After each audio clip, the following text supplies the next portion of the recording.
Hello everyone, welcome back to the workshop. So in this video I am going to be showing how to properly put together a guillotine tool that was manufactured or made by Uncle Buck's Forge. I'll put a link to his channel in the description down below. It's his YouTube channel if you want to go check him out. I believe he has an Etsy page where you can pick these up online, and you can also find him at Quad State when he goes to the blacksmithing annually, the Blacksmith gathering there at the fairgrounds in Troy, Ohio, the Miami County Fairgrounds. So you can find out more about Uncle Buck's Forge. Just check the links in the description down below of this video. So Uncle Buck, he took and sent me this here. It's something that he makes. It's all flame cut out of some fairly thick plate material. This appears to be about 3/8 inch thick plate, as where this is about 3/4 inch, 3/4 by, I believe it's 1.25 or 1.5 inch. Yep, 1.5 inch by 3/4 inch bar stock. There it is the die, and then obviously you've got a 3/8 inch base plate as well.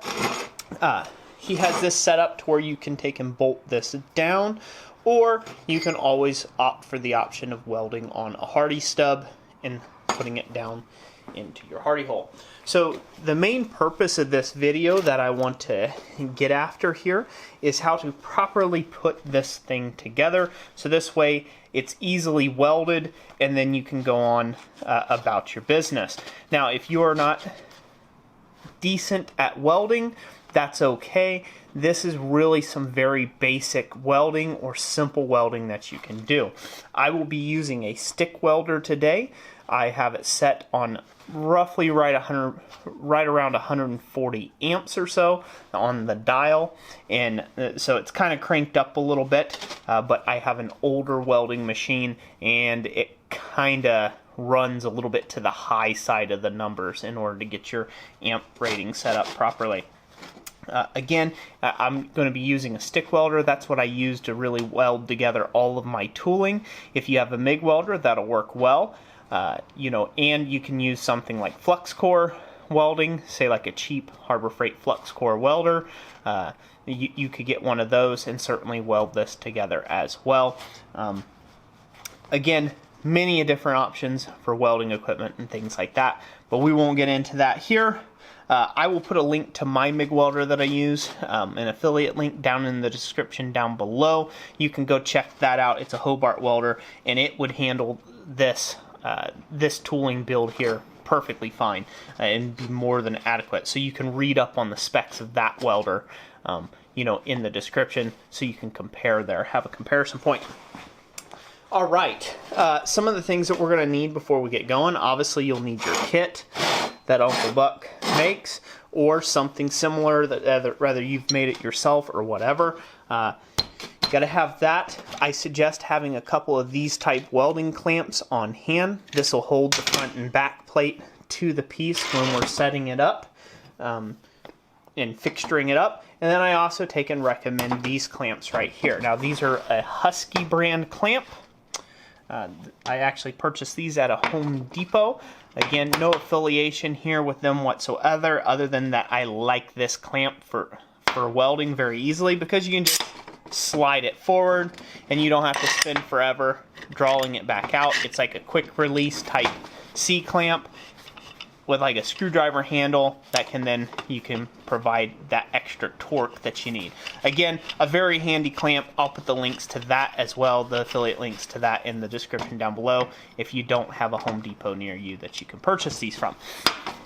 So, without further ado on that, the last thing that you're going to need is you're going to need yourself some cardstock, some scissors, and a little bit of blue painter's tape. I know that seems a little bit weird, but that's what you'll be needing in the case of this. And what we're going to do with this cardstock, after you take and cut up a sheet of cardstock, we are going to wrap this center portion with it. And this is going to do a couple things for us. Wrapping this center portion here, see if I can figure out how I had put this on originally. What this wrapping does for us is it provides ourselves a shim. It kind of creates a bit of a paper shim for us, which is very handy, and it's what we need.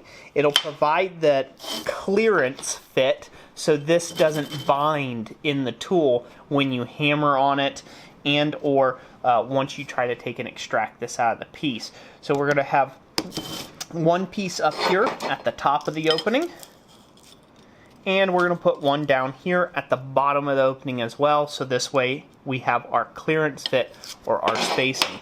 I cut the sheet of paper cardstock, the standard plain cardstock that you can get at any Walmart or anything like that. I cut it lengthways of the sheet and then wrapped it around here. And that provides about the perfect amount of clearance fit for this tool. It'll have a little bit of jiggle, but that's okay, because as you start hammering on things and maybe you might get a little deformation on it, you know, you won't end up with a bottom die that gets stuck in the hole, and you won't get a top die that's hanging and sticking too as well. It'll give you just enough clearance to make the whole thing happen. So the way we wrap this around, I'm just going to find one side. I'm going to begin my wrapping up a little bit. I don't want it completely to the bottom. That way we have something that we can grab hold of if we need to try to pull the shim out at a later date. And then just wrap it as tight as you can get it. Like so. And that's the setup for that. And now we're going to put a little piece of tape on each one of these with our painter's tape. Get rid of the excess there. We'll get just a little bit of painter's tape here.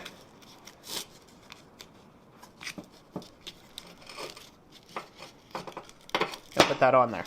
The big reason for setting this up like this is what you'll find is as the welds shrink down, they will contract the piece. So you'll end up having, say, a piece of bar stock like this end up getting stuck. And that's very bad. We don't want that. We don't want this to get stuck. We want it to be able to, you know, come out on us. Again, you'll have this where if all you do is take the front and back pieces, put them together, and you just weld them up like so, clamp them up without a shim in them. As the welds contract, it'll pull tighter, slight bit tighter, and then you won't be able to fit this bar stock in there anymore. So we need to provide just a little bit of that clearance fit around there, and that's probably maybe in total a 32nd of an inch all the way around. So that'll give us plenty of clearance. So now our next task, if you will, is to take and get this all clamped up. So that's going to be the interesting part. So we know that we need the bottom to line up because that's going to go on the plate itself. So that's okay there. So we need to make sure that we put one of these down, the back place, and then we set the next one on top. So we'll set that on top just like so. So you want to make sure that that all lines up nice and even, and then you're going to put your other piece on top of that. Just like so. Again, lining up the bottom. This is flame cut, so this is very easy to do. You can line all this up nice and easily, and then get it clamped up appropriately. So the first thing we want to do is we want to clamp up our sides, if we can. And this will be a lot easier to do off camera than what it is to do on camera. So if you're not trying to film yourself, this is very convenient. It's super easy to do this. There's nothing difficult about this at all. It's just a matter of getting it clamped in nice and tight. And I'll do one for the top as well. Just go ahead and rotate that a little bit. There we go. So you guys can see how that's working there. And now I'll go ahead and do one for the top as well. Show you the easiness of that clamp.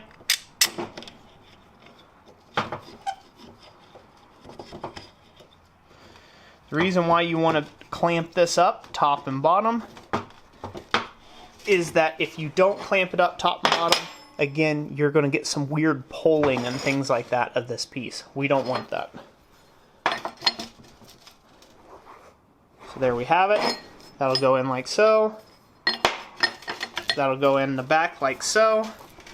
And you can line it up with your plate if you want to.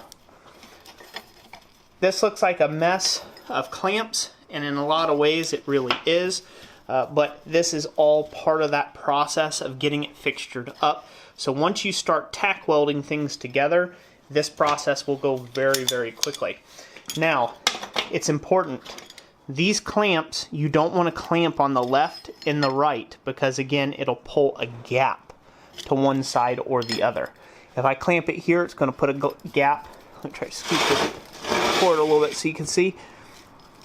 It's probably out of focus, but anyways, if I pull it clamped tight here, it's going to pull a gap here. If I clamp it tight back here, it's going to pull a gap on this side. So we need to make sure that the clamp goes right in the center for these clamps here. Make sure it's sitting down nice and flush, everything's where you want it. And then we're going to go ahead and clamp that in nice and tight. Get a little extra leverage on it here. There you go, that's looking good. Things looking nice and tight there.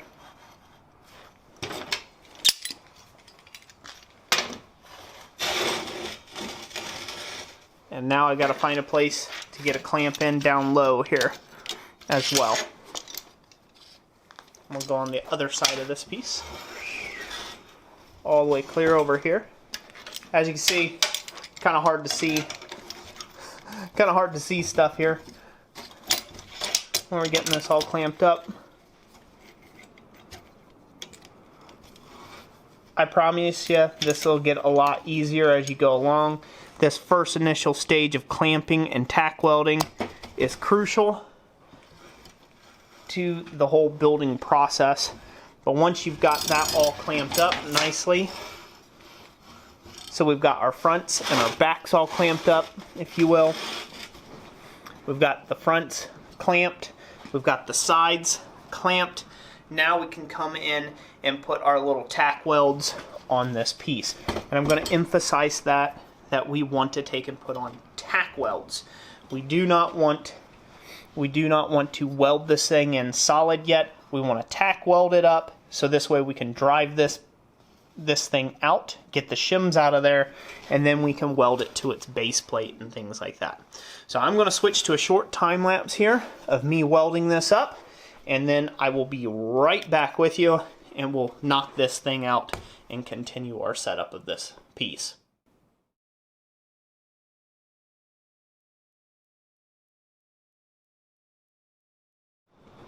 Okay, so here we are. We've got this all welded up. Tacks along that side, tacks on the top, tacks on the other side, nothing on bottom. You don't want any welds on bottom because this needs to sit flush on your base plate when you're doing this. So go ahead, we're going to set that off to one side. Again, no tacks on bottom. I'm going to use a cold chisel and we're going to drive this out. This could be a punch, this could be another piece of bar stock, anything that you can use as a driver to drive out that bar. We're going to set this right down through the jaws of the vise, and now's the time to put on your hearing protection at home by turning down the volume, as this is going to sound kind of loud.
Alright, And there we have it. Now that's got the proper clearance fit, so we can go ahead and weld up these other sides, get that re-welded, and we can stick our bar stock back in here. And now it slides nice and easy. And it's got just a little bit of play in it. That's what we're wanting. We're wanting that little bit of play, so this way this bar can pass nice and easy through. So you gotta have that shim material, so this way that doesn't hang up on you.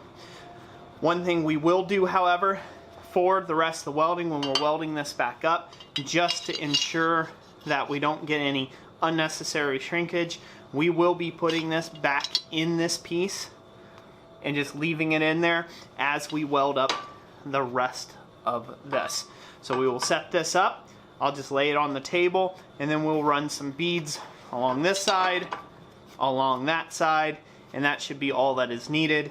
And then we can just go ahead and weld it on the base plate. So I'll go ahead and do that now in time lapse.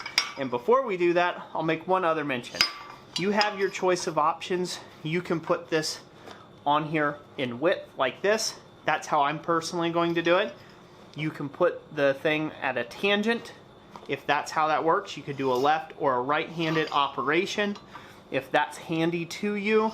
And then you can also take and put it on there like so.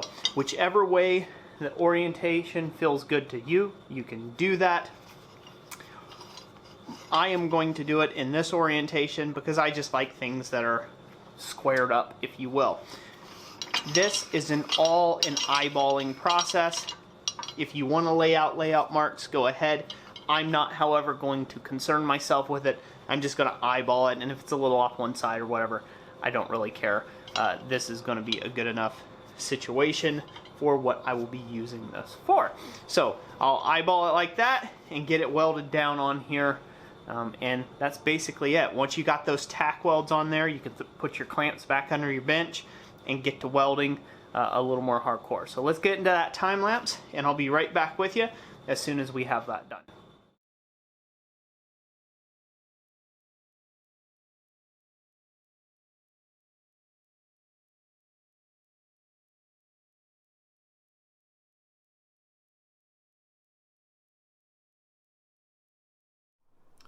Okay, ladies and gents, here we are. We are all welded up, all together. I went ahead and took the time to go ahead and make my dies how I want them to be. As you can see, these dies can come out of here very nice and easily. That's the purpose of putting that paper in between. And these type of dies that you see here are used in necking down pipe. It makes 4 places of contact versus just 2 planes of contact. So a very handy die method. Of course, you guys can cut this to whatever shape and size you want. Totally up to you. You want to be able to cut it nice and square though, and then just grind this to shape. Now, this came with some 1018 dies. This is a pretty common size bar stock. You can get it in 4140. I mean, you can get this in all the high carbon steel stock sizes and other things like that. And I believe Uncle Buck has extra of these that he may sell you. Again, you can just go check him out. You know, over at his website. You can field all your questions there. I just told him that I would make a video for him on this, actually a really long time ago. That's kind of how life works. I had said that I would make a video on how to take and put one of these things together properly for him, and so there you go. That's the video for it. Again, thank you, Uncle Buck, for providing this little guillotine tool here for me, and I hope that this will be a good service to the community out there for those of you that have this particular guillotine tool or style, and that you guys have found some of the tips herein helpful. Of course, you know, I've welded this all the way around. It wasn't my best stick welding job I've ever done, but it's been a few months since I've had to do any sort of welding, so just a wee bit rusty at the welding. But anyways, so this should work well now. You just put your pipe in there and forge it down. Of course, this I've made for fairly large size pipe. You can grind this down to whatever shape and size that you want, and again, make guillotine dies out of them. You name it, whatever you want to take and put in here. And you guys have seen, I'm sure you guys have seen a whole boatload of dies, different shapes and sizes that you can make fairly advantageous in a tool like this. I haven't decided whether I'm going to mount this to a block, a bench, or weld a Hardy stub on it just yet. So I'll do that later on if I do decide to do that. But anyways, that's it for today. I hope you enjoyed this little video. If you did, go ahead and hit that like button and drop a comment in the comment section down below what you think. And as always, if you'd like to take and support the content we do here at Christ-Centered Ironworks, a great way of you doing that is checking out our website over at blacksmithpdfs.com, and consider purchasing a power hammer plan over there, or something of the like, maybe an ebook or an ebook bundle, to get you started on your way of blacksmithing in business. So that's it for today. As always, God bless you, and we'll catch you on the next one. Thanks for watching.